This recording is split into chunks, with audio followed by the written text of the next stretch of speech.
from the College by the Lake, Coeur d'Alene, Idaho. Local, regional, national, and international guests discussing the issues and topics affecting the way you live are on Forum, the North Idaho College Public Forum, with your host and moderator, political scientist, Tony Stewart.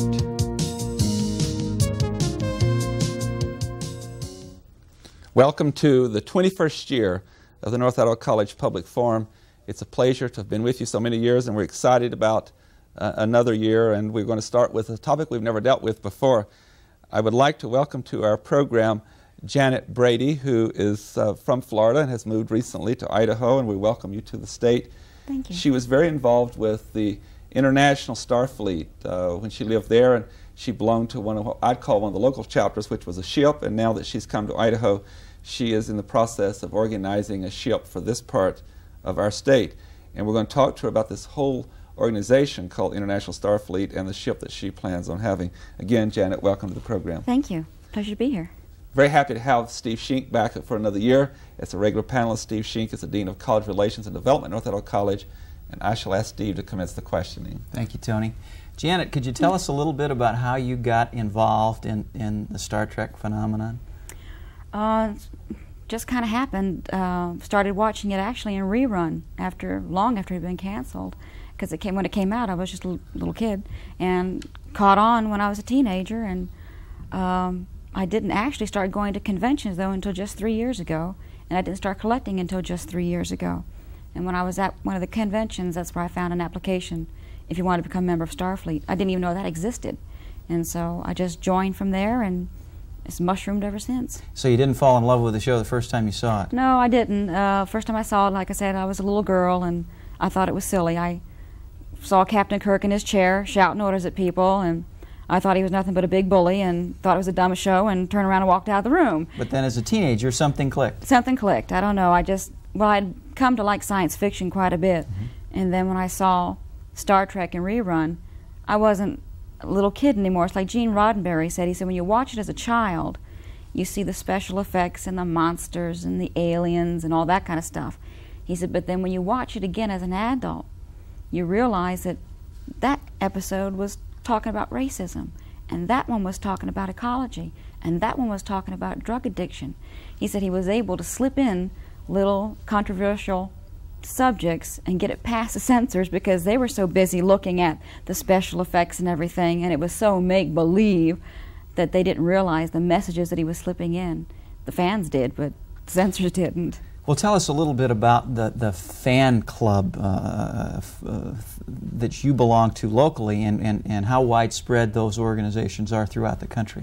Starfleet is pretty widespread. There's over 150 ships, quote-unquote, or clubs around the country, and there are over 60 shuttles. What's the difference between a ship and a shuttle? When you first start a club, it has to be a shuttle under the guidance of a ship. Oh, I see. So you learn how to be a ship under the guidance of a club that's already been established for a while, so you can learn all the ins and outs. Then once you've been together for at least 9 months as a shuttle, then you'll be commissioned as a ship. And so there's over 150 ships in the country and over 60 shuttles. Do you know how many members? Oh, probably in excess of 5,000. Probably more. Probably more. Interesting. Well, you brought a lot of things with you, because one of the things that you do in the ships is, when that's get to that point, and of course in your case you have a personal collection. You brought with you today some really interesting items, and I had the privilege of looking at your whole collection, and so we could not in 30 minutes deal with very much of that. But I want to ask you to describe for us some plates that you have brought, and they will be showing those on the screen in a moment, and tell us what kind of collection this is and how that relates to other items in your collection. Okay. And I assume that's common for others in the collection, that plates is one of the popular items. Yes, they are. They're very popular. The plates are very popular. I chose 3 different plates from 3 different times of issue, actually. The blue plate that you see in the upper right-hand corner it was a plate that came out that's called Beam Us Down. You would think they'd want to do one that says Beam Us Up, but this one is called Beam Us Down. It came from a series of plates the first series of plates that came out, I believe, they didn't have any gold or silver around the rim. The one in the upper left-hand corner is a 25th anniversary plate of Captain Kirk that just came out, and the one on the bottom is Lieutenant Commander Data from the new series, and those are rimmed in silver, where the original Star Trek are rimmed in gold. Mm-hmm. The thing that makes them interesting is that there's some other plates that I didn't bring. The ones from the Next Generation are very, very collectible because they only have 2 plates, Captain Picard and Lieutenant Commander Data. There are only 5,000 plates pressed of each plate before they lost their license. There were 30,000 of each of the other plates from the original Star Trek.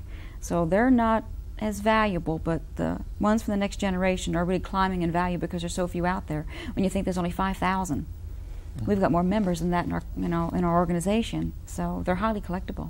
You have several items that are very valuable that that are somewhat rare. I also want to show on the screen that I have here in my hand some publications you brought with us, Mm-hmm. and if you could describe what this particular publication is. That's Mr. Scott's Guide to the Enterprise. Mr. Scott was a chief engineer of the Enterprise, and he basically has a book that tells you all about it, how it works, how it goes, what's what, and you need these books if you decide to attend Starfleet Academy.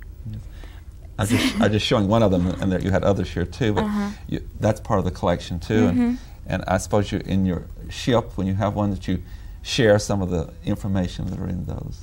We do. The ship, like I say here, is just starting. We just had our first meeting. We had 30 people show up, but we plan on all sorts of activities. We're trying to pattern the club to fit everyone, so people won't go away saying, well, gee whiz, this isn't what I expected. We ask everyone, what do you want out of the club? What do you want to do? So we have trivia nights, too, we're planning, where we'll get books like this out and ask trivia questions and see who can answer what. They saw me bending over there on the screen. Mm-hmm. I was also trying to get some of the dolls that you have with you, and you've brought 2 here that I will hold up right here. Mm-hmm. If you describe those for us. Those are Mego dolls. I believe came out in 1976, if I'm not mistaken. It's printed on their backs, actually. At one time considered highly collectible because the whole shipment of these dolls, plus others that went with it, were destroyed in a fire. And I think it was last year they found another shipment of them in perfect condition. These issued for probably around $5 or $6, and now some go for as high as $60 per doll. Okay, it's Steve Shink. Janet, obviously this is a big deal. I mean, there are clubs all over the country. You've got 30 members at a brand new club here, collectible items. What do you think is responsible for the popularity of this television show? I think there's a lot of things that are responsible, but one very main thing is scientifically sound. It could happen. All this could happen, and Star Trek is, to this day, the only science fiction television show in history that consults NASA when they prepare scripts. NASA's job is to go over it and make sure that the ideas are true to scientific theory. And I think that's one of the reasons. I think another reason is it appeals to people from all walks of life. That's the whole idea of Star Trek, is everybody belongs. They don't discriminate. Everybody belongs, and everybody has a place in the universe, and everybody's important. I think that's another reason. It deals with controversial subjects, and I think it's positive too. People like something uplifting. I'm not a Trekkie. I have seen many of the episodes, all the movies, and I'm a fan. It seems to me that I heard at one time that Star Trek, and help me with the date, it started in 1966. Really was not all that successful when it first came out. I think there are a surprisingly small number of episodes of the original television. 79 episodes. Well, that's more than I thought. Was it a weekly when it first came out? Yes, it was. So it was slightly more than 1 year's run. Why do you think it has become, why wasn't it popular in 1966, and why has it become, you've touched on some of it, I suppose, but why has it become more popular after a relatively disappointing initial run? Well, actually, it ran for 3 years total, and it was very successful from the standpoint that when they first threatened to cancel it, which was the first year, the writing campaign from the fans was so overwhelming, they were forced to keep it on for 2 more years.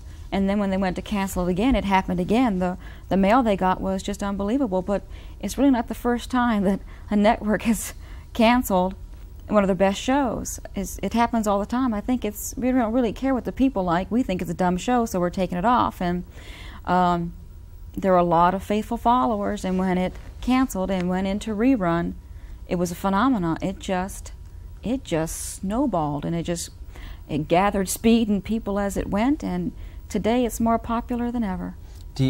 Obviously, it's a big business. I mean, we've looked at some of the collectibles, and you talked about how the price of the dolls has escalated. Do you have any idea what has been made on this series in total? Not on the collectibles, wow. but do you know what the movies? What have there been? 6 Star Trek movies? 6 so far. Each one has, I think, been very successful. Have grossed. Yes, most of them, except for Star Trek V. It was kind of a disappointment at the box office.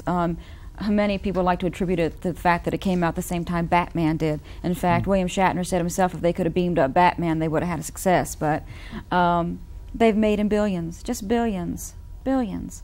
Anyone that Leonard Nimoy directs and helps write is usually very successful. Janet, in talking with Steve, you've indicated already really some of the secrets of the success of the program and the messages that have been brought in. And I had read an article recently that was verifying what you said. This particular article was by Don Colt, and it was in the USA Today in January 1989. And I want to quote something from that article. It was indicated in the article that there was a lot of messages, social messages. It had to do with nutrition and diet. It had to do with war. It had to do with other problems on our planet. And in dealing with that, the author said, after listing some of those messages that have come out through Star Trek, these words: "The show gives viewers an escape from the dull and routine into an alternate world, and it continues to stretch our imaginations after the television set is turned off." I think that's a really very good quote. That not many TV shows do that, and that's one reason why we have this organization and the ships. I think that a lot of people feel like Star Trek gives them hope because they see the world as it is today, and people wonder, will we be here? Are we going to blow ourselves up, or are we going to kill each other until we're all gone, or is someone going to push the button or whatever? And they feel like Star Trek gives us hope. Gene Roddenberry certainly thought so. He said, we're smart people, we humans. We're pretty nifty. We're going to be there. We're going to be there. We're not going to destroy ourselves. And I think that's one of the people that look at Star Trek. They think, yeah, we're going to make it. And I think it gives them hope. And from what it said there about escaping from what we face today, there's a T-shirt that you can pick up at the Star Trek conventions. It says, reality is just a crutch for those who can't handle science fiction. So they really tapped something in the human, I would say probably the mind and even within the human spirit that's created this really craze that's going on. It is a craze. Well, I want to say a craze, but it's a craze that's lasted for 25 years. And again, I think one of the big draws is that everyone is welcome. They put through in their series all the time. They brought racism into it, and the sanctity of life, and that all life is precious, and that's why our clubs attract such a wide variety of people from all walks of life. Trekkers are doctors, lawyers, scientists, astronauts. General Colin Powell is a trekker. I mean, it just attracts people from all over. You brought us so many, I call them toys to play with. And today here's another one. If you would describe what this is, I'm going to hold it up, and then after you tell us what it is, I'm going to, I think, play with it a little bit and have a little fun with our audience. That's a Sciencetricorder that's used on the series, generally used like by Mr. Spock or sometimes Zulu, because Zulu was into botany pretty big. But when they beamed down, they would use that to find water, vegetation, see if there was any life forms on the planet. They could hold that up, and if there was a life form, they could tell you how many meters away they were and what direction. It picked up just about everything. It's just a wide-range sensor in a small box. We were teasing Steve before the program. We said we would beam him with this, or we would see that he had any life intelligence. And I'm going to see if I can get it going here. So we'll turn it towards our panel member. No indication at all there when you shine it.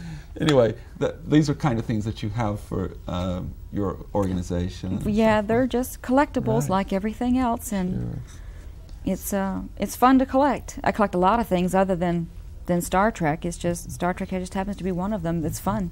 It's like anybody else collects dolls or lunchbox or teddy bears or toys or whatever. It's fun. Steve Sheen. Janet, have you been to any of the conventions that are held around the country? Oh yes. Have you met any of the cast members? Probably the one that always sticks, I think, in most fans' mind more than anybody else is Jimmy Doohan.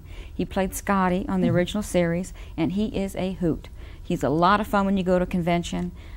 He really puts across that he appreciates the fans and the fact that it's because of them that he is where he is, and he takes a lot of time. Nobody leaves without an autograph. I don't care if there's 5,000 people.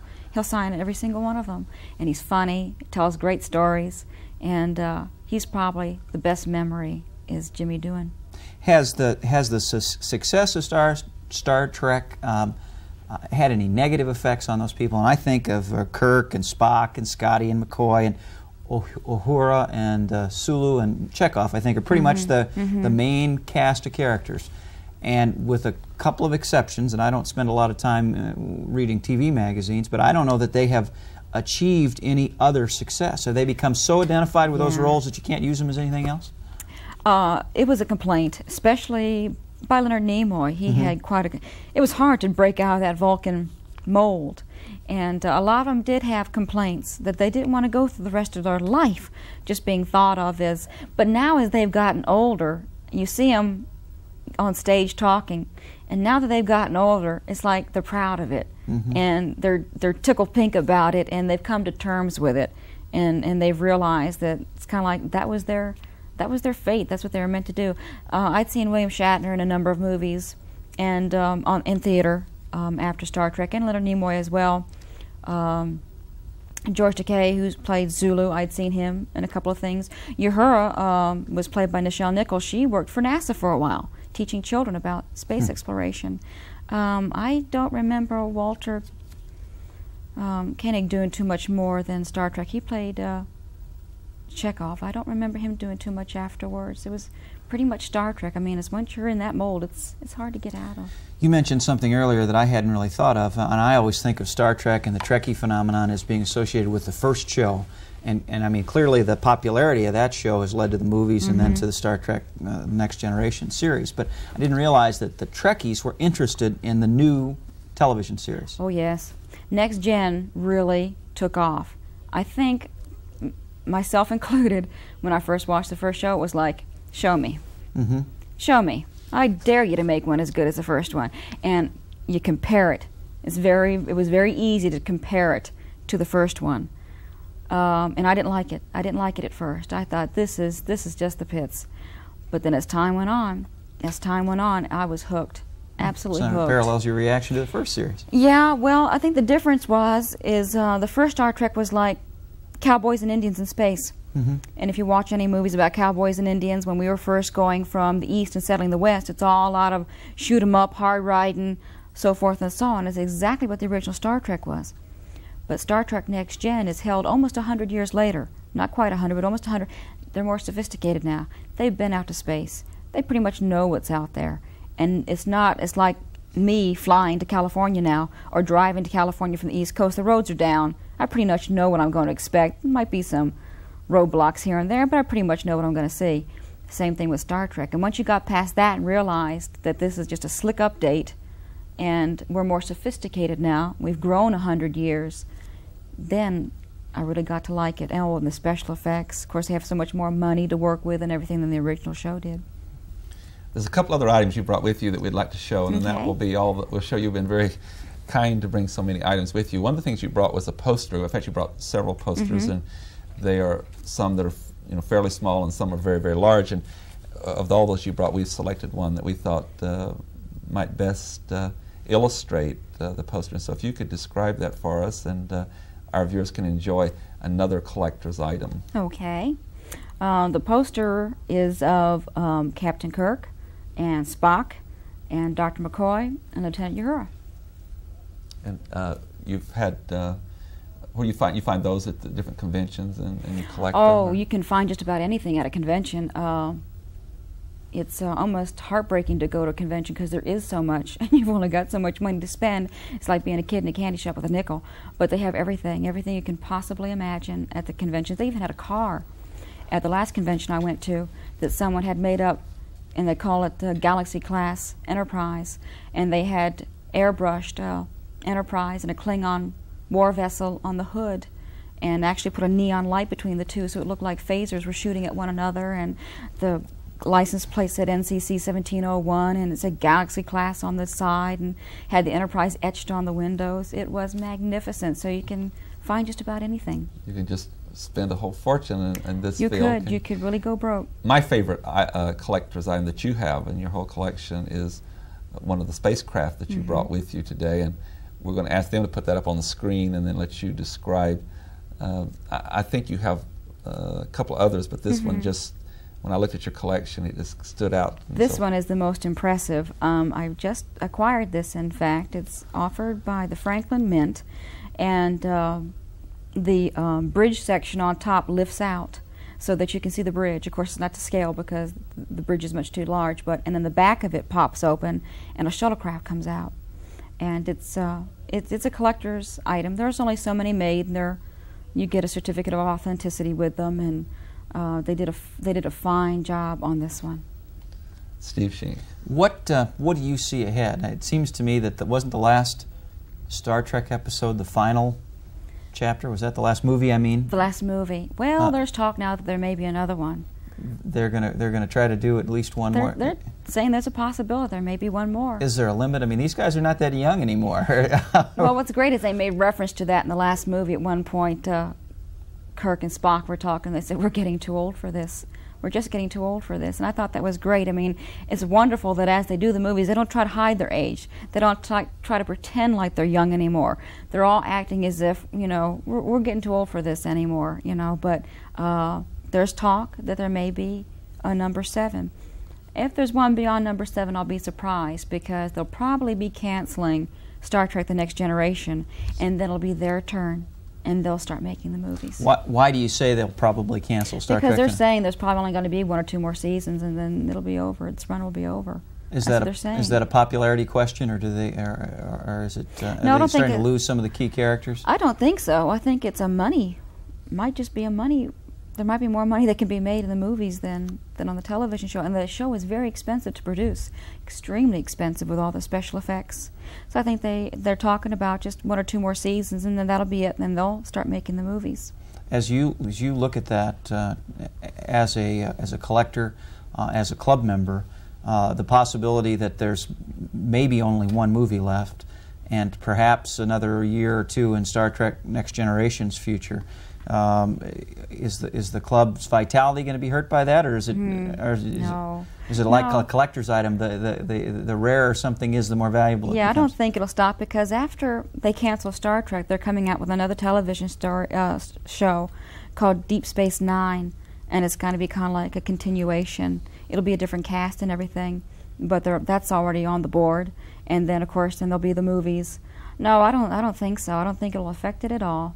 I think it's going to grow. You plan on telling your grandchildren about Star Trek and showing them the Spock doll and the plates and the Franklin Mint edition of the Enterprise? Yeah, I'll probably be at a convention when I'm about 90 going, "I'll take that one there." Wrap it up, Sonny. That might be why you live to be 90, because when you have that kind of interest, why you can have reasons for purposes to life. Well, I saw just recently a tape with William Shatner and Leonard Nimoy, and they were on stage together at a convention, and they said, "How many of you here are under 25 years old?" And about 3/4 of the room raised their hands, and they said, "You weren't even born when we went on the air." So it's amazing. It just seems to keep picking up speed. One of the things I also noticed in my research is that one of its magic formulas is that it crosses all age lines and all colors. That's and right. Economic. And it really is not something that's has great interest of one particular generation. No, and again, that was its appeal. Club members can range in Starfleet from 10 years old up into people in their 80s. There's just no barrier. There's just none. Any walk of life, any color, any age, any religion, it doesn't make any difference. It's open to everyone. The other thing that you're doing in these different ships around that's so interesting is we talked a lot about you get together and you share those films and your collector's items and so forth, but you actually do charitable work in the community. Could you tell us a little bit about that? Exactly. That's one of the reasons that the Starfleet was developed, was that so that people, instead of Starfleet members or fans of Star Trek sitting around talking about the Star Trek ideal that Gene Roddenberry had envisioned. They decided to live it, which meant bettering our world, bettering our universe if possible. So they decided that all the ships must be involved in community service of some kind. The USS Excalibur in Jacksonville, Florida, which I was a member of, they adopted a highway, adopted a manatee. They answer the phones for the muscular dystrophy when Jerry has his telethon. They collect food for the food bank. They visit the children's hospital in uniform, because the children don't know any different. They think they're really from Star Trek, and so it gives the kids a lift. And they go caroling in the wintertime at retirement homes. They just recently went down to Miami to help with relief in the hurricane. So they do a little bit of everything. And there's a newsletter that comes out every 2 months called the Communique, and it shows what every ship in the fleet is doing for I know that we have created interest in some of our people, and so you're in the process of organizing, and we would probably get in trouble if we don't tell people where they can reach you. Okay. If you have a phone number where they might reach you.